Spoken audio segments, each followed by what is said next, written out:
ਸਤਿ ਸ਼੍ਰੀ ਅਕਾਲ ਜੀ, ਮੈਂ ਹਾਂ ਹਰਜੋਤ ਕੌਰ ਤੇ ਤੁਸੀਂ ਵੇਖ ਰਹੇ ਹੋ ਪ੍ਰੋਗਰਾਮ ਖਬਰ ਪੜਤਾਲ। ਸਾਡੇ ਨਾਲ ਜੁੜੇ ਹੋਏ ਨੇ ਸੀਨੀਅਰ ਪੱਤਰਕਾਰ ਸੁਰਿੰਦਰ ਡੱਲਾ ਜੀ। ਬਹੁਤ-ਬਹੁਤ ਸਵਾਗਤ ਹੈ ਡੱਲਾ ਜੀ, ਸਤਿ ਸ਼੍ਰੀ ਅਕਾਲ। ਸਤਿ ਸ਼੍ਰੀ ਅਕਾਲ ਹਰਜੋਤ ਜੀ, ਬਹੁਤ-ਬਹੁਤ ਧੰਨਵਾਦ ਤੁਹਾਡਾ ਵੀ ਔਰ ਦੁਨੀਆ ਭਰ ਦੇ ਪੰਜਾਬੀਆਂ ਦਾ ਹੀ ਬਹੁਤ-ਬਹੁਤ ਧੰਨਵਾਦ। ਸੋ ਡੱਲਾ ਜੀ, ਅੱਜ ਕਿਹੜੀਆਂ 3 ਵੱਡੀਆਂ ਖਬਰਾਂ ਨੇ ਜਿਹੜੀਆਂ ਤੁਸੀਂ ਚੁਣ ਕੇ ਲੈ ਕੇ ਆਏ ਹੋ, ਪੂਰੀ ਜਾਣਕਾਰੀ ਇਕੱਠੀ ਕਰਕੇ ਲਿਆਏ ਹੋ? ਮੈਂ ਜ਼ਰੂਰ ਚਾਹਾਂਗੀ ਨਾ ਤਿੰਨੇ ਖਾਸ ਵੱਡੀਆਂ ਖਬਰਾਂ ਦਾ ਜੋ ਐਨਾਲਿਸਿਸ ਤੁਸੀਂ ਕੀਤਾ ਹੈ, ਇਸ ਦੀ ਪੂਰੀ ਜਾਣਕਾਰੀ ਤੁਸੀਂ ਦਰਸ਼ਕਾਂ ਨਾਲ ਜ਼ਰੂਰ ਸਾਂਝੀ ਕਰਿਓ। ਇੱਕ-ਇੱਕ ਕਰਕੇ ਸਾਰੀਆਂ ਖਬਰਾਂ ਸ਼ਾਮਿਲ ਕਰੋ। ਹਰਜੋਤ ਜੀ, 3 ਵੱਡੀਆਂ ਖਬਰਾਂ ਨੇ। ਪਹਿਲੀ ਖਬਰ ਤਾਂ ਇਹ ਹੈ ਕਿ ਜਿਹੜਾ ਸਮਰਥਨ ਆਮ ਆਦਮੀ ਪਾਰਟੀ ਵੱਲੋਂ ਮੰਗਿਆ ਜਾ ਰਿਹਾ ਥਾਂ-ਥਾਂ ਤੇ ਜਾ ਕੇ, ਕੱਲ ਫੇਰ ਭਗਵੰਤ ਮਾਨ ਔਰ ਕੇਜਰੀਵਾਲ ਸਾਹਿਬ ਤੇਲੰਗਾਨਾ ਦੇ ਮੁੱਖ ਮੰਤਰੀ ਤੋਂ ਸਮਰਥਨ ਲੈਣ ਗਏ। ਇਸੇ ਦਰਮਿਆਨ ਪੰਜਾਬ 'ਚ ਰਾਜਾ ਵੜਿੰਗ ਨੇ ਕੱਲ ਇੱਕ ਪ੍ਰੈਸ ਕਾਨਫਰੰਸ ਕੀਤੀ।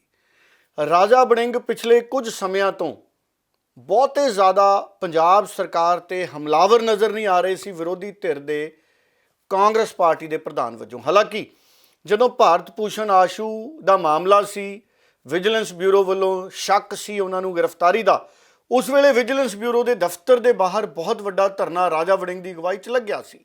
ਪਰ ਉਸ ਤੋਂ ਬਾਅਦ ਉਸ ਪੱਧਰ ਦੀ ਸਰਗਰਮੀ ਕਦੀ ਨਜ਼ਰ ਨਹੀਂ ਆਈ। ਹਾਲਾਂਕਿ ਉਹਨਾਂ ਨੇ ਕਈ ਵਾਰੀ ਬਿਆਨ ਦਿੱਤੇ, ਕਈ ਵਾਰੀ ਧਰਨੇ ਪ੍ਰਦਰਸ਼ਨ ਜ਼ਰੂਰ ਕੀਤੇ ਹੋਣਗੇ, ਲੇਕਿਨ ਜਿੰਨਾ ਜ਼ੋਰ ਵਿਜੀਲੈਂਸ ਬਿਊਰੋ ਦੇ ਬਾਹਰ ਧਰਨੇ ਵੇਲੇ ਨਜ਼ਰ ਆਇਆ ਉਹਨਾਂ ਘੱਟ ਨਜ਼ਰ ਆਇਆ। ਪਰ ਕੱਲ ਜਿਹੜੀ ਪ੍ਰੈਸ ਕਾਨਫਰੰਸ ਕੀਤੀ, ਇੱਕ ਵਾਰ ਫਿਰ ਰਾਜਾ ਵੜਿੰਗ ਦੇ ਉਸ ਤਰ੍ਹਾਂ ਦੇ ਤਲਖ ਤੇਵਰ ਨਜ਼ਰ ਆਏ ਜਦੋਂ ਉਹਨਾਂ ਨੇ ਭਗਵੰਤ ਮਾਨ ਔਰ ਅਰਵਿੰਦ ਕੇਜਰੀਵਾਲ ਤੇ ਸਿੱਧਾ ਸਿਆਸੀ ਅਟੈਕ ਕੀਤਾ। ਬੜੇ ਚਿਰਾਂ ਬਾਅਦ ਰਾਜਾ ਵੜਿੰਗ ਉਹਨਾਂ ਦੀ ਜਿਹੜੀ ਇਹ ਸ਼ੈਲੀ ਹੈ ਸੱਤਾਧਾਰੀ ਧਿਰ ਨੂੰ ਘੇਰਨ ਦੀ, ਉਹ ਨਜ਼ਰ ਆਈ।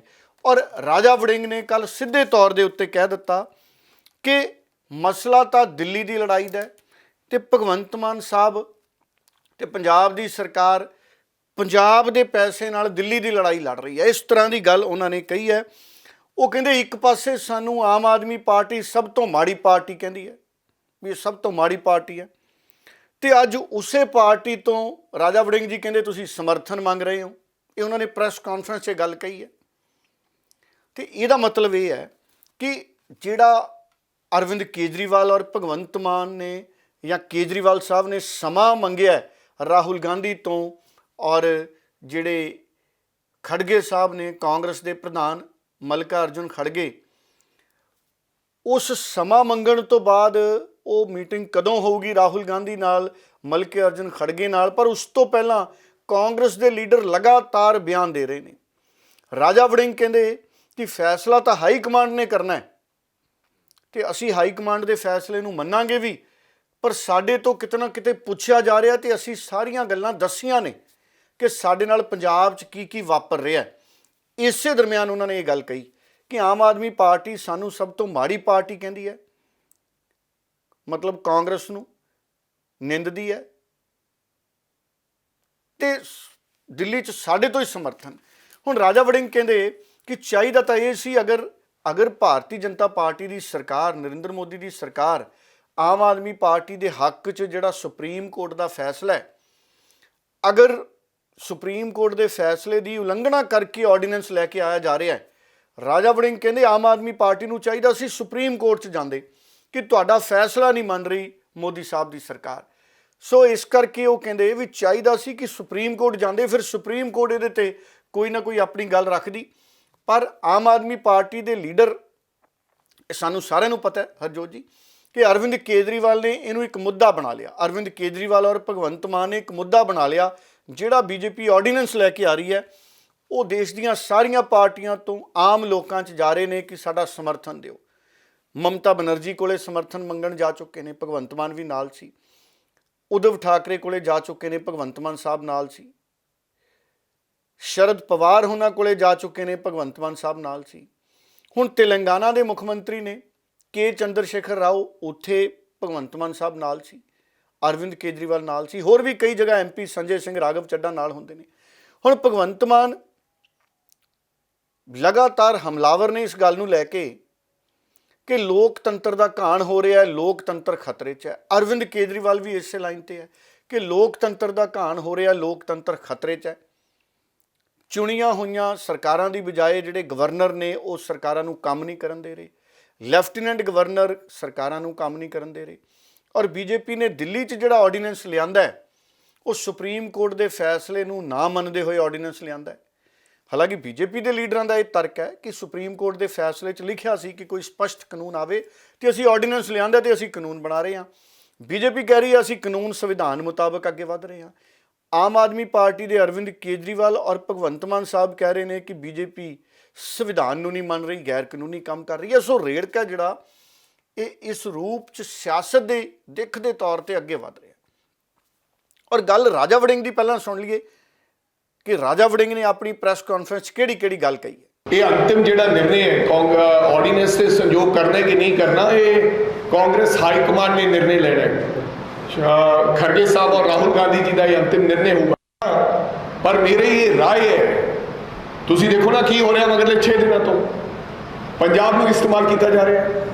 पंजाब के सीएम साहब जगह जगह ते अपने खर्चे ते अपनी उत्थे सिक्योरिटी भी जाती होगी, हैलीकॉप्टर भी जाता होगा, कदे ममता बनर्जी, कदे शरद पवार, कदे शिवसेना मुखी, अज तेलंगाना। क्यों? मसला दिल्ली का है, लड़ाई पंजाब लड़ रहे हैं। पंजाब के पैसे दे जिहड़ा लोगों का टैक्स मनी है उसकी दुर्वरतों की जा रही है। बिल्कुल केजरीवाल साहब की लड़ाई लड़न, कोई एतराज़ नहीं है, लेकिन ऑर्डीनेंस से ये सारा मिलना गिलना पोलिटिकलाइज करना, मैंने इस तो आम आदमी पार्टी नूं सुप्रीम कोर्ट च जाना चाहिए सी, क्योंकि सुप्रीम कोर्ट के फैसले की कितने ना कितने ऑर्डीनेंस लिया के उलंघना की जा रही। उन्होंने चाहिए सी कि असीं सुप्रीम कोर्ट का रुख करते कि तुहाडे फैसले की उलंघना हो रही है, ऑर्डीनेंस लिया जा रहा है। शायद सुप्रीम कोर्ट किसी प्रकार की राहत दिंदा।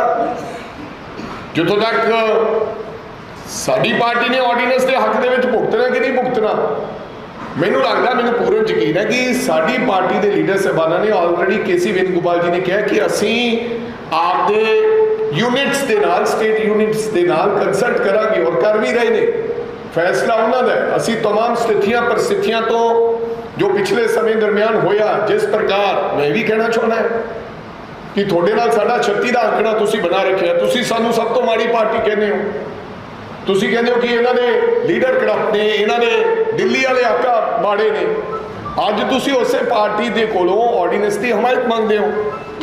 पर मेरे कहने का मतलब है फैसला मल्लिकार्जुन खड़गे जी करेंगे और राहुल गांधी जी करेंगे। जो अंतिम फैसला उन्होंने होएगा कि ऑर्डीनेंस के हक दे विच भुगतना है या नहीं भुगतना, वो सानू मंजूर होएगा। लेकिन पूर्ण यकीन है कि सानू विश्वास च लैके हर प्रकार की गल होएगी और सानू सुनिया जाएगा।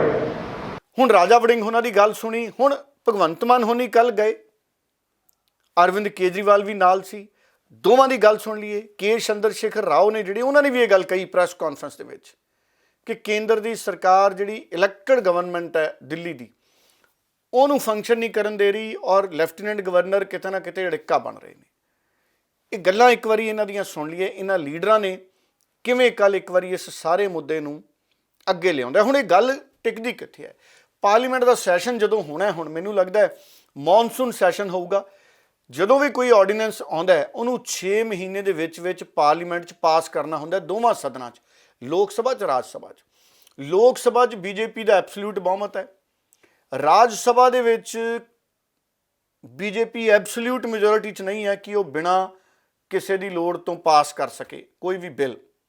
ਲੋਕ ਸਭਾ 'ਚ 300 ਤੋਂ ਜ਼ਿਆਦਾ ਐਮਪੀ बीजेपी ਦੇ ਨੇ, ਉਹਨਾਂ ਨੇ ਇੱਕ ਆਵਾਜ਼ 'ਚ ਪਾਸ ਕਰ ਦੇਣਾ, लेकिन ਰਾਜ ਸਭਾ 'ਚ ਵੋਟਿੰग ਹੋ सकती है, हथ खड़े करके फैसला हो सकता है, गुप्त वोटिंग भी हो सकती है। राज सभा च कांग्रेस की स्थिति भी स्ट्रोंग है, राज सभा दे विच भारतीय जनता पार्टी भी स्ट्रोंग है, कांग्रेस भी स्ट्रोंग है।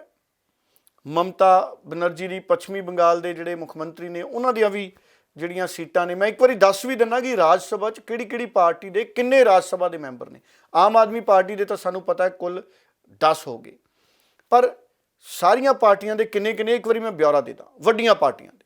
देखो अंदाजन एनडीए दे 110 राज सभा के मैंबर ने और टोटल जिहड़ी स्ट्रेंथ है राज सभा की वो आम तौर पर 250 सीटां होंदियां ने, कुल 250। ये जो 238 इलैक्टड होंदे ने, 12 नॉमीनेटेड होंदे ने, कुछ घट दे वाधे रहिंदे ने। प्रेजेंट अंदाजन 245 ने राज सभा के मैंबर। हुण इन्हां दे विचों जिहड़ी सरकार है ਐਨਡੀਏ ਨੈਸ਼ਨਲ ਡੈਮੋਕ੍ਰੈਟਿਕ ਅਲਾਇੰਸ ਉਹਨਾਂ ਦੇ 110 ਨੇ, ਇਹਨਾਂ ਚੋਂ ਬੀਜੇਪੀ ਦੇ ਕੱਲਿਆਂ ਦੇ 93 ਨੇ। ਮਾੜਾ ਮੋਟਾ ਇੱਕ ਦਾ ਕੋਈ ਘੱਟ ਵੱਧ ਵੀ ਹੋ ਸਕਦਾ ਕਿਉਂਕਿ ਮੈਂਬਰੀ ਦੇ ਹਿਸਾਬ ਨਾਲ ਹੁੰਦਾ। ਇੰਡੀਅਨ ਨੈਸ਼ਨਲ ਕਾਂਗਰਸ ਯੂਪੀਏ ਦੇ ਪਹਿਲਾਂ ਗੱਲ ਕਰਦਾ, ਇੱਕ ਪਾਸੇ ਐਨਡੀਏ 110, यूपीए है 64, यूनाइटेड प्रोग्रेसिव अलायंस, और इंडियन नेशनल कांग्रेस कले कांग्रेस के 31 ने और डीएमके 10 ने। सो हुण जे मैं गल करा तृणमूल कांग्रेस के 12 ने, ममता बनर्जी बीबी पश्चिमी बंगाल वाली, और आप दे 10 ने। हुण जे तीन वड्डियां पार्टियां कांग्रेस टीएमसी ते आप असीं इकट्ठे कर लीए तो ये 50 तो वध जांदे ने, और बीजेपी दे एनडीए दे टोटल 110 है। सो ਇਹਦੇ ਵਿੱਚ ਹੋਰ ਵੀ ਪਾਰਟੀਆਂ ਦੇ ਨੇ, YSRCP 9 ਨੇ, बीजू जनता दल 9 ने, और ਜਿਹੜਾ जनता दल राष्ट्रीय जनता दल लालू प्रसाद यादव ਦਾ ਉਹਨਾਂ ਦੇ 6 ਨੇ, और जनता दल यूनाइटेड 5 ने, नैशनल ਜਿਹੜੇ शरद पवार ਉਹਨਾਂ ਦੀ ਪਾਰਟੀ ਉਹਨਾਂ ਦੇ 4 ਨੇ, और इस तरह ਨਾਲ ਇਹ ਜਿਹੜਾ ਅੰਕੜਾ ਇਹ ਅੱਗੇ ਵੱਧਦਾ ਹੈ। ਸੋ ਇਸ ਕਰਕੇ ਮੈਨੂੰ ਲੱਗਦਾ ਹੈ ਕਿ ਰਾਜ ਸਭਾ ਦੇ ਵਿੱਚ ਆਮ ਆਦਮੀ ਪਾਰਟੀ ਚਾਹੁੰਦੀ ਹੈ ਕਿ बीजेपी ਰਾਜ ਸਭਾ 'ਚ ਜਿੱਤ ਨਾ ਸਕੇ। ਜੇ बीजेपी ਦਾ ਆਰਡੀਨੈਂਸ ਰਾਜ ਸਭਾ 'ਚ ਪਾਸ ਨਾ ਹੋਇਆ ਉਹ ਕਾਨੂੰਨ ਨਹੀਂ ਬਣਨਾ, ਫਿਰ ਸੁਪਰੀਮ ਕੋਰਟ ਦਾ ਹੁਕਮ ਵਾਪਸ ਆਊਗਾ, ਲਾਗੂ ਹੋਊਗਾ, ਕਿਉਂਕਿ ਆਰਡੀਨੈਂਸ ਫੇਲ ਹੋ ਜਾਣਾ। ਸੋ ਆਮ ਆਦਮੀ ਪਾਰਟੀ ਇਸ ਕਰਕੇ ਕੱਲੀ ਕੱਲੀ ਪਾਰਟੀ ਤੋਂ ਸਮਰਥਨ ਮੰਗ ਰਹੀ ਹੈ, ਔਰ ਕਾਂਗਰਸ ਨੂੰ ਇਹ ਲੱਗਦਾ ਕਿ ਪੰਜਾਬ 'ਚ ਕਿਤੇ ਨਾ ਕਿਤੇ ਸਾਡੇ ਨਾਲ ਸਿਆਸੀ ਬਦਲਾਖੋਰੀ ਕੀਤੀ ਜਾ ਰਹੀ ਹੈ। ਹਾਲਾਂਕਿ ਕਾਂਗਰਸ 'ਚ ਕਈ ਲੀਡਰ ਅਜਿਹੇ ਨੇ ਜਿਨ੍ਹਾਂ ਦੀ ਕਰਪਸ਼ਨ ਦੀ ਜਾਂਚ ਹੋਣੀ ਚਾਹੀਦੀ ਹੈ, ਪਰ ਕਾਂਗਰਸ ਦੇ ਲੀਡਰਾਂ ਨੂੰ ਲੱਗਦਾ ਸਾਡੇ ਨਾਲ ਧੱਕਾ ਹੋ ਰਿਹਾ। ਤੇ ਦਿੱਲੀ ਦੀ ਕਾਂਗਰਸ ਦੀ ਲੀਡਰਸ਼ਿਪ ਪੰਜਾਬ ਵਾਲਿਆਂ ਦੀ ਗੱਲ ਵੀ ਸੁਣ ਰਹੀ ਹੈ। ਦਿੱਲੀ ਵਾਲੇ ਕਹਿੰਦੇ ਅਸੀਂ ਸਟੇਟ ਯੂਨਿਟ ਦੀ ਗੱਲ ਸੁਣਾਂਗੇ, ਦਿੱਲੀ ਵਾਲਿਆਂ ਦੀ ਵੀ ਪੰਜਾਬ ਵਾਲਿਆਂ ਦੀ ਵੀ, ਆਪ ਬਾਰੇ ਫੈਸਲਾ ਕਰਨ ਤੋਂ ਪਹਿਲਾਂ। ਉਹਦੇ ਤੇ ਆਪਾਂ ਗੱਲ ਸੁਣੀ ਸੀ ਹੁਣੀ ਰਾਜਾ ਵੜਿੰਗ ਦੀ। ਹੁਣ ਆਪਾਂ ਗੱਲ ਭਗਵੰਤ ਮਾਨ ਔਰ ਅਰਵਿੰਦ ਕੇਜਰੀਵਾਲ ਉਹਨਾਂ ਦੀ ਵੀ ਸੁਣ ਲਈਏ ਕਿ ਉਹ ਕੀ ਕਹਿ ਰਹੇ ਨੇ ਜਦੋਂ ਵਾਈ ਚੰਦਰ ਸ਼ੇਖਰ ਰਾਓ ਉਹਨਾਂ ਨੂੰ ਉਹ ਮਿਲੇ। 8 साल तक दिल्ली के लोगों को उन्होंने अपंग करके रखा। हम दिल्ली के लोग 8 साल तक कोर्ट दर court, high court, supreme court लड़ते रहे। 8 साल की हमारी लड़ाई के बाद 11 मई को अभी पिछले कुछ दिन पहले सुप्रीम कोर्ट की संविधान कॉन्स्टिट्यूशन बेंच ने 5 जजों ने मिलकर 5-0 से दिल्ली के लोगों के हक में फैसला दिया। 8 साल की लड़ाई के बाद दिल्ली के लोगों को न्याय मिला कि उनकी चुनी हुई सरकार को काम करने का अधिकार मिला। हमें 8 साल लग गए उस नोटिफिकेशन को कैंसिल कराने में और न्याय लेने में। उसके 8 दिन के अंदर 11 मई को ऑर्डर आया सुप्रीम कोर्ट का, 19 मई को मोदी सरकार ने ऑर्डिनेंस लाके सुप्रीम कोर्ट के ऑर्डर को निरस्त कर दिया, पलट दिया। पूरे देश भर में लोग कह रहे हैं कि जिस देश का प्रधानमंत्री सुप्रीम कोर्ट को नहीं मानता, सुप्रीम कोर्ट के आदेश को नहीं मानता, फिर न्याय लेने के लिए लोग कहां जाएंगे? कि देश के लोकतंत्र को बचाने की लड़ाई हम लड़ रहे हैं।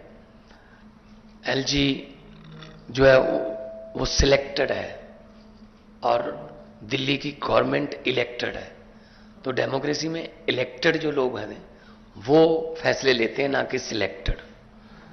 तो दिल्ली का तो पहले से ही ये कर रहे हैं, पूर्ण राज्य का दर्जा नहीं है, लेकिन फुल स्टेट्स को भी तंग किया जा रहा है। हमने पंजाब में 92 सीट्स जीती आउट ऑफ 117, इतना बड़ा मैंडेट है। हमें बजट सेशन बुलाना था मार्च में, हमें गवर्नर ने मना कर दिया, मैं परमिशन नहीं दूंगा बजट सेशन की। तो हम कहां जाएं? तो बजट सेशन के बिना मतलब स्टेट कैसे चलेगी? तो हम सुप्रीम कोर्ट गए। सुप्रीम कोर्ट से चीफ जस्टिस साहब ने ऑर्डर दिया कि जी बजट सेशन होने दो, और उसके बाद एक और जो बात हुई कि जी जो काउंसिल ऑफ मिनिस्टर द्वारा लिखा जाता है प्राप्तियां गवर्नमेंट की कि हमने ये किया, वो कहता है उसमें मैं माई गवर्नमेंट नहीं कहूंगा। हमने कहा जी आप ही तो सम्मान कर रहे हो विधानसभा, आप माई गवर्नमेंट नहीं कहोगे तो क्या कहोगे? कहते मैं दिस गवर्नमेंट कहूंगा। फिर सुप्रीम कोर्ट जाना पड़ा कि जी माई गवर्नमेंट तो बोलना पड़ेगा इनको। तब जाके उन्होंने सुप्रीम कोर्ट ने कहा कि you have to read it word by word, you can not change. जैसे तमिलनाडु में कर लिया था, स्टालिन जी के पास जो उन्होंने लिख के दिया था वो और था, गवर्नर कुछ और बोल रहा था। तो मतलब ये हैरानी की बात यह है कि जो राज्य भवन है स्टेटों में वो बीजेपी के ऑफिस बन गए, और राज्यपाल जो है वो स्टार कंपेनियर बन गए बीजेपी के। तो इस गवर्नरी सिस्टम को उन्होंने मिसयूज किया है, हर जगह पे करते हैं। आपके बिल रोक रखे हैं स्टेट के, हमारे बिल रोक रखे हैं। वहां पे स्टालिन साहब का चिट्ठी आई थी हमें कि हमें सपोर्ट करो, हमारे बिल रोक रखे हैं। केरला में तंग कर रहे हैं, ममता दीदी उनको तंग कर रहे हैं। मतलब इन्होंने मन बना रखा है, जैसा कि अरविंद जी ने कहा, अगर इलेक्शन से नहीं जीते तो बाई इलेक्शन से जीत जाते हैं, कि मतलब बंदे तोड़ो और बाई इलेक्शन करा लो और कर लो। तो ये बहुत फेडरल स्ट्रक्चर के लिए बहुत घातक है और देश बचाने की लड़ाई लड़ रहे हैं। ਹੁਣ ਦੂਜਾ ਮਸਲਾ ਜੀ ਨੀਤੀ ਆਯੋਗ ਦਾ। ਹਰਜੋਤ ਜੀ, ਨੀਤੀ ਆਯੋਗ ਦੀ ਬੈਠਕ ਕੱਲ ਪ੍ਰਧਾਨ ਮੰਤਰੀ ਦੀ ਅਗਵਾਈ 'ਚ ਹੋਈ। ਨਾ ਭਗਵੰਤ ਮਾਨ ਸਾਹਿਬ ਗਏ, ਨਾ ਅਰਵਿੰਦ ਕੇਜਰੀਵਾਲ ਸਾਹਿਬ ਗਏ। ਹਾਲਾਂਕਿ ਜਿਹੜੇ ਕਾਂਗਰਸ ਸ਼ਾਸਿਤ ਪ੍ਰਦੇਸ਼ ਨੇ ਉਹਨਾਂ ਦੇ ਵੀ ਕਈ ਮੁੱਖ ਮੰਤਰੀ ਨਹੀਂ ਗਏ, ਪਰ ਪੰਜਾਬ 'ਚ ਮੁੱਦਾ ਬਹੁਤ ਜ਼ਿਆਦਾ ਗਰਮ ਹੈ ਕਿ ਭਗਵੰਤ ਮਾਨ ਸਾਹਿਬ ਕਿਉਂ ਨਹੀਂ ਗਏ। ਭਗਵੰਤ ਮਾਨ ਕੱਲ ਤੇਲੰਗਾਨਾ ਗਏ। ਕੱਲ ਉਹਨਾਂ ਦਾ ਬਿਆਨ ਸੁਣਿਆ ਭਗਵੰਤ ਮਾਨ ਉਹਨਾਂ ਦਾ। ਉਹ ਕਹਿੰਦੇ ਕਿ ਮੈਂ ਉਹਨਾਂ ਨੂੰ ਕਹਿਤਾ ਕਿ ਮੇਰੀ ਪਿਛਲਾ ਭਾਸ਼ਣ ਨੂੰ ਹੀ ਮੰਨ ਲਓ, ਕਿਉਂਕਿ ਜਿਹੜੀਆਂ ਮੈਂ ਮੰਗਾਂ ਪਿਛਲੇ ਭਾਸ਼ਣ 'ਚ ਕੀਤੀਆਂ ਸੀ ਉਹੀ ਨਹੀਂ ਮੰਨੀਆਂ ਗਈਆਂ। ਇਹ ਗੱਲ ਸੱਚਮੁੱਚ ਬੜੀ ਚਿੰਤਾ ਵਾਲੀ ਹੈ। ਪੰਜਾਬ ਦੀ ਬੀਜੇਪੀ ਦੀ ਲੀਡਰਸ਼ਿਪ ਨੂੰ ਵੀ ਚਾਹੀਦਾ ਕਿ ਉਹ ਪ੍ਰਧਾਨ ਮੰਤਰੀ ਤੱਕ ਇਹ ਗੱਲ ਪਹੁੰਚਾਉਣ ਕਿ ਪੰਜਾਬ ਨਾਲ ਸੰਬੰਧਿਤ ਜਿਹੜੀਆਂ ਮੰਗਾਂ ਨੇ ਨੀਤੀ ਆਯੋਗ 'ਚ, ਉਹਨਾਂ 'ਤੇ ਵੀ ਕੰਮ ਕੀਤਾ ਜਾਵੇ। ਪੰਜਾਬ ਦੀਆਂ ਬਹੁਤ ਸਾਰੀਆਂ ਡਿਮਾਂਡ ਪੈਂਡਿੰਗਸ ਨੇ, ਖਾਸ ਤੌਰ 'ਤੇ ਰੂਰਲ ਡਿਵੈਲਪਮੈਂਟ ਫੰਡ ਦਾ ਪੈਸਾ ਇਹ ਪੰਜਾਬ ਨੂੰ ਕਿਉਂ ਨਹੀਂ ਮਿਲ ਰਿਹਾ। ਇਹ ਪਿਛਲੀ ਵਾਰ ਵੀ ਮੰਗਿਆ ਗਿਆ, ਇਹ ਕਿਉਂ ਨਹੀਂ ਮਿਲ ਰਿਹਾ। ਯੂਟੀਲਾਈਜੇਸ਼ਨ ਸਰਟੀਫਿਕੇਟ ਕੀ ਭਗਵੰਤ ਮਾਨ ਦੀ ਸਰਕਾਰ ਨੇ ਨਹੀਂ ਦਿੱਤੇ ਜਾਂ ਕੈਪਟਨ ਅਮਰਿੰਦਰ ਵਾਲੀ ਸਰਕਾਰ ਦੇ ਪੈਂਡਿੰਗ ਹੈ। ਹੁਣ ਕੈਪਟਨ ਅਮਰਿੰਦਰ ਆਪ ਬੀਜੇਪੀ 'ਚ ਹੈ। ਇਹਦਾ ਮਤਲਬ ਹੈ ਅਗਰ ਬੀਜੇਪੀ ਪਿਛਲੀ ਸਰਕਾਰ ਦੇ ਕੰਮ ਨੂੰ ਆਧਾਰ ਬਣਾ ਕੇ ਪੈਸੇ ਨਹੀਂ ਜਾਰੀ ਕਰ ਰਹੀ, ਇਹਦਾ ਮਤਲਬ ਹੈ ਬੀਜੇਪੀ ਨੂੰ ਸੋਚਣਾ ਪੈਣਾ ਕਿ ਪੰਜਾਬ 'ਚ ਉਹਨਾਂ ਨੇ ਵੋਟਾਂ ਕਿਵੇਂ ਲੈਣੀਆਂ, ਕਿਉਂਕਿ ਸਿਆਸਤ ਦੇ ਵਿੱਚ ਵੋਟਾਂ ਦੀ ਆਪਣੀ ਅਹਿਮੀਅਤ ਹੈ। ਬੀਜੇਪੀ ਨੂੰ ਡਿਲੀਵਰ ਕਰਨਾ ਪੈਣਾ। ਉਹ ਠੀਕ ਹੈ ਕਿ ਬਹੁਤ ਸਾਰੇ ਵਿਕਾਸ ਦੇ ਕੰਮ ਹੋਏ ਨੇ, ਅਜਿਹਾ ਨਹੀਂ ਹੈ ਕਿ ਬੀਜੇਪੀ ਪੰਜਾਬ 'ਚ ਕੁਝ ਨਹੀਂ ਕਰ ਰਹੀ। ਪਰਾਲੀ ਲਈ ਵੀ ਉਹਨਾਂ ਨੇ ਮਸ਼ੀਨਾਂ ਲਈ ਪੈਸਾ ਭੇਜਿਆ 1000 ਕਰੋੜ ਤੋਂ ਵੱਧ, ਕਹਿੰਦੇ ਉਹਦੀ ਵੀ ਪ੍ਰੋਪਰ ਵਰਤੋਂ ਨਹੀਂ ਹੋਈ, ਤੇ ਉਦੋਂ ਵੀ ਕੈਪਟਨ ਅਮਰਿੰਦਰ ਹੀ ਐਗਰੀਕਲਚਰ ਮਿਨਿਸਟਰ ਸੀ ਪੰਜਾਬ ਦਾ। ਇਹਦਾ ਮਤਲਬ ਹੈ ਬੀਜੇਪੀ ਨੂੰ ਪਿਛਲੀ ਸਰਕਾਰ ਦੇ ਜਿਹੜੇ ਦਿੱਕਤਾਂ ਵਾਲੇ ਕੰਮ ਸੀ ਉਹਨਾਂ ਨੂੰ ਇਨਵੈਸਟੀਗੇਟ ਕਰਨਾ ਚਾਹੀਦਾ ਹੈ, ਔਰ ਭਗਵੰਤ ਮਾਨ ਸਾਹਿਬ ਨੂੰ ਵੀ ਪਿਛਲੇ ਮੁੱਖ ਮੰਤਰੀ ਦੇ ਨਾਲ ਜਿਹੜੇ ਸਿੱਧੇ ਕੰਮ ਜੁੜਦੇ ਨੇ ਉਹਨਾਂ ਨੂੰ ਇਨਵੈਸਟੀਗੇਟ ਕਰਨਾ ਚਾਹੀਦਾ ਤਾਂ ਕਿ ਗੱਲ ਕਲੀਅਰ ਹੋਵੇ। ਰੂਰਲ ਡਿਵੈਲਪਮੈਂਟ ਦੇ ਫੰਡ ਦੇ ਪੈਸੇ ਤੇ ਸਿਆਸਤ ਨਹੀਂ ਹੋਣੀ ਚਾਹੀਦੀ, ਨਾ ਬੀਜੇਪੀ ਵੱਲੋਂ ਨਾ ਪੰਜਾਬ ਦੀ ਸਰਕਾਰ ਵੱਲੋਂ। ਇਹ ਪੈਸਾ ਆਉਣਾ ਚਾਹੀਦਾ। ਸਾਡੀਆਂ ਮੰਡੀਆਂ ਛੱਤਾਂ ਹੈ ਨਹੀਂ, ਬਰਸਾਤ ਆਉਂਦੀ ਹੈ, ਸਾਡੀਆਂ ਫਸਲਾਂ ਖਰਾਬ ਹੁੰਦੀਆਂ ਨੇ, ਇਸ ਕਰਕੇ ਮੰਡੀਆਂ ਵਾਲੇ ਪਾਸੇ ਧਿਆਨ ਦੇਣ ਦੀ ਲੋੜ ਹੈ। ਉਂਝ ਕੱਲ ਬੀਜੇਪੀ ਦੇ ਲੀਡਰਾਂ ਨੇ ਕਿਹਾ ਕਿ ਭਗਵੰਤ ਮਾਨ ਨੂੰ ਜਾਣਾ ਚਾਹੀਦਾ ਸੀ। ਬਹੁਤ ਸਾਰੇ ਐਕਸਪਰਟ ਕਹਿ ਰਹੇ ਨੇ ਭਗਵੰਤ ਮਾਨ ਉਹਨਾਂ ਨੂੰ ਜਾਣਾ ਚਾਹੀਦਾ ਸੀ, ਆਪਣੀ ਗੱਲ ਬਾਰ-ਬਾਰ ਰੱਖਣੀ ਚਾਹੀਦੀ ਸੀ। ਨੀਤੀ ਆਯੋਗ ਦੀ ਬੈਠਕ 'ਚੋਂ ਗੈਰ ਹਾਜ਼ਰ ਰਹਿਣਾ ਕਿਤੇ ਵੀ ਬਹੁਤਾ ਜ਼ਿਆਦਾ ਕਿਸੇ ਨੇ ਪਸੰਦ ਨਹੀਂ ਕੀਤਾ। ਅਗਰ ਮੁੱਖ ਮੰਤਰੀ ਆਪ ਨਹੀਂ ਸੀ ਜਾਣਾ ਚਾਹੁੰਦੇ, ਉਹ ਫਾਈਨਾਂਸ ਮਿਨਿਸਟਰ ਜਾਂ ਕਿਸੇ ਨੂੰ ਡਿਪਿਊਟ ਕਰ ਸਕਦੇ ਸੀ, ਸੋ ਹਾਜ਼ਰੀ ਚਾਹੀਦੀ ਸੀ। ਪਰ ਪ੍ਰਧਾਨ ਮੰਤਰੀ ਕਹਿੰਦੇ ਕਿ ਇੱਕ ਟੀਮ ਮੀਟਿੰਗ ਹੈ, ਇਹਦੇ 'ਚ ਮੁੱਖ ਮੰਤਰੀ ਆ, ਮੈਂ ਆ, ਸਾਰੇ ਕੈਬਨਿਟ ਮੰਤਰੀ ਨੇ, ਜਿਹੜੇ ਯੂਨੀਅਨ ਟੈਰੀਟਰੀ ਨੇ ਉਹਨਾਂ ਦੇ ਲੈਫਟੀਨੈਂਟ ਗਵਰਨਰ ਨੇ। ਪਰ ਬੀਜੇਪੀ ਨੇ ਵੀ ਕੱਲ ਪ੍ਰੈਸ ਕਾਨਫਰੰਸ ਕੀਤੀ ਚੰਡੀਗੜ੍ਹ 'ਚ। ਬੀਜੇਪੀ ਨੇ ਵੀ ਕਿਹਾ ਕਿ ਜਾਣਾ ਚਾਹੀਦਾ ਸੀ, ਕਿਉਂ ਨਹੀਂ ਗਏ। ਕਈ ਮੁੱਦਿਆਂ 'ਤੇ ਬੀਜੇਪੀ ਦੇ ਲੀਡਰਾਂ ਨੇ ਵੀ ਪਲਟਵਾਰ ਕੀਤਾ ਆਮ ਆਦਮੀ ਪਾਰਟੀ 'ਤੇ। ਬੀਜੇਪੀ ਵਾਲਿਆਂ ਦੀ ਗੱਲ ਵੀ ਸੁਣ ਲਈਏ ਔਰ ਨੀਤੀ ਆਯੋਗ ਦੇ ਸਬੰਧ ਦੇ ਵਿੱਚ ਪੰਜਾਬ ਸਰਕਾਰ ਦਾ ਜਿਹੜਾ ਫੈਸਲਾ ਹੈ ਉਹਦੇ ਸਬੰਧ 'ਚ ਗੱਲ ਸੁਣ ਲਈਏ। ਮੈਂ ਜ਼ਰੂਰ ਇਹ ਗੱਲ ਇੱਥੇ ਸ਼ੁਰੂ 'ਚ ਕਹਿਣੀ ਹੈ ਕਿ ਜਿਹੜਾ ਬਾਈਕਾਟ ਕੀਤਾ ਹੈ ਭਗਵੰਤ ਮਾਨ ਸਾਹਿਬ ਨੇ, ਉਹ ਨੀਤੀ ਆਯੋਗ ਦੀ ਗਵਰਨਿੰਗ ਕਾਉਂਸਲ ਮੀਟਿੰਗ ਦਾ ਨਹੀਂ ਕੀਤਾ। ਉਹ ਪੰਜਾਬ ਦੇ ਵਿਕਾਸ ਦਾ, ਪੰਜਾਬ ਲਈ ਕੇਂਦਰ ਸਰਕਾਰ ਵੱਲੋਂ ਮਿਲਣ ਵਾਲੀਆਂ ਯੋਜਨਾਵਾਂ ਦਾ, ਪੰਜਾਬ ਦੇ ਲੋਕਾਂ ਨੂੰ ਜਿਹੜਾ ਫਾਇਦਾ ਹੋਣਾ ਸੀ ਉਸ ਫਾਇਦੇ ਦਾ ਬਾਈਕਾਟ ਕੀਤਾ। ਔਰ ਬਦਕਿਸਮਤੀ ਦੀ ਗੱਲ ਇਹ ਹੈ ਕਿ ਅਰਵਿੰਦ ਕੇਜਰੀਵਾਲ ਦੇ ਇਸ਼ਾਰਿਆਂ ਤੇ ਜਿਸ ਪ੍ਰਕਾਰ ਦੇ ਨਾਲ ਪੰਜਾਬ ਦੇ ਹਿੱਤਾਂ ਨੂੰ ਲਗਾਤਾਰ ਇਹ ਸਰਕਾਰ ਦਰਕਿਨਾਰ ਕਰ ਰਹੀ ਹੈ, ਉਹਦਾ ਸਬੂਤ ਦਿੰਦੇ ਹੋਏ ਇਹ ਪੰਜਾਬ ਦੇ ਮੁੱਖ ਮੰਤਰੀ ਨੇ ਬਾਈਕਾਟ ਕੀਤਾ। ਜਿਹੜੀ ਅੱਜ ਦੀ ਮੀਟਿੰਗ ਹੈ ਗਵਰਨਿੰਗ ਕਾਉਂਸਲ ਦੀ, ਨੀਤੀ ਆਯੋਗ ਦੀ, 100 ਤੋਂ ਜ਼ਿਆਦਾ ਇੰਪੋਰਟੈਂਟ ਇਸ਼ੂ ਅੱਜ ਦੀ ਮੀਟਿੰਗ 'ਚ ਡਿਸਕਸ ਹੋਣੇ ਸੀ, 100 ਤੋਂ ਜ਼ਿਆਦਾ ਇਸ਼ੂ। ਔਰ ਤੁਹਾਨੂੰ ਯਾਦ ਹੋਏਗਾ ਕਿ ਪ੍ਰਧਾਨ ਮੰਤਰੀ ਜੀ ਨੇ ਜਦੋਂ ਇਹ ਸ਼ੁਰੂਆਤ ਕੀਤੀ ਸੀ ਗਵਰਨਿੰਗ ਕਾਉਂਸਲ ਦੀ, ਨੀਤੀ ਆਯੋਗ ਦੀਆਂ ਮੀਟਿੰਗਾਂ ਕਰਨ ਦੀ, ਤੇ ਉਹਨਾਂ ਨੇ ਗੱਲ ਕਹੀ ਸੀ ਕਿ ਟੀਮ ਇੰਡੀਆ ਦੀ ਮੀਟਿੰਗ ਹੈ। ਮੈਂ ਪ੍ਰਧਾਨ ਮੰਤਰੀ ਹਾਂ, ਸਾਰੇ ਸੂਬਿਆਂ ਦੇ ਮੁੱਖ ਮੰਤਰੀ, ਅਸੀਂ ਮਿਲਾ ਕੇ ਟੀਮ ਇੰਡੀਆ ਹੈ ਔਰ ਹਿੰਦੁਸਤਾਨ ਨੂੰ ਵਿਕਾਸ ਦੇ ਰਸਤੇ ਤੇ ਲੈ ਕੇ ਜਾਣ ਲਈ ਇਹ ਟੀਮ ਇੰਡੀਆ ਨੂੰ ਮਿਲ ਕੇ ਕੰਮ ਕਰਨ ਦੀ ਲੋੜ ਹੈ। ਉਹ ਪ੍ਰਧਾਨ ਮੰਤਰੀ ਜੀ ਦੀ ਉਸ ਸਪਿਰਿਟ ਨੂੰ ਧਿਆਨ 'ਚ ਨਾ ਰੱਖਦੇ ਹੋਏ, ਪੰਜਾਬ ਦੇ ਹਿੱਤਾਂ ਨੂੰ ਧਿਆਨ 'ਚ ਨਾ ਰੱਖਦੇ ਹੋਏ, ਸਿਰਫ ਆਪਣੇ ਨੇਤਾ ਅਰਵਿੰਦ ਕੇਜਰੀਵਾਲ ਦੇ ਕਹਿਣ ਤੇ ਪਰ ਬਦਕਿਸਮਤੀ ਦੇ ਨਾਲ ਇੱਕ ਐਸੀ ਮੀਟਿੰਗ ਜਿੱਥੇ 100 ਤੋਂ ਜ਼ਿਆਦਾ ਮਹੱਤਵਪੂਰਨ ਮੁੱਦਿਆਂ ਤੇ ਅੱਜ ਡਿਸਕਸ਼ਨ ਹੋਣੀ ਸੀ, उस मीटिंग का बाइकआउट भगवंत मान साहब ने किया। आज नीति आयोग की बैठक हम नहीं गए, अरविंद जी भी नहीं गए, हम नहीं गए। कारण क्या, वहां क्या करना है, फोटो खिंचवाने जाते हैं बस। मैंने तो चिट्ठी में लिख के भेज दी, मैंने कहा मेरे पिछले साल वाले भाषण को इस बार भी वही मान लिया जाए, क्योंकि कुछ पिछले साल जो मांगा था वो तो दिया नहीं। आरडीएफ के पैसे नहीं दिए, एनएचएम के पैसे नहीं देते, स्टेट का जो हक बनता है वो देते नहीं है। नीति आयोग में हम फोटो खिंचवाने जाएंगे क्या? मतलब ये मीटिंग करते हैं लेकिन चलाते अपनी मर्जी से हैं, और ऐसा नहीं होगा। भारत एक गुलदस्ता है, गुलदस्ते में हर किस्म के फूल होते हैं, हर फूल का अपना रंग, अपनी सुगंध होती है। ये चाहते हैं एक ही जैसे फूल हों बस, लेकिन ऐसा नहीं चलेगा। सो जो देश भारत जो है एक माला है, और माला के जो मन के हैं वो अलग अलग होते हैं। इसीलिए मल्टी कल्चर कंट्री हमारा है, हर स्टेट की अपनी भाषा है, अपना कल्चर है। ਅੱਜ ਦੇਸ਼ ਦੀ ਪਾਰਲੀਮੈਂਟ ਦਾ ਉਦਘਾਟਨ ਹੈ। ਅੱਜ 28 ਮਈ ਹੈ। ਦੇਸ਼ ਦੇ ਪ੍ਰਧਾਨ ਮੰਤਰੀ ਅੱਜ ਪਾਰਲੀਮੈਂਟ ਦੀ ਨਵੀਂ ਇਮਾਰਤ ਦਾ ਉਦਘਾਟਨ ਕਰਨਗੇ। ਰੇੜਕਾ ਕਈ ਦਿਨਾਂ ਦਾ ਚੱਲ ਰਿਹਾ। ਵਿਰੋਧੀ ਪਾਰਟੀਆਂ ਬਾਈਕਾਟ ਕਰ ਰਹੀਆਂ ਨੇ।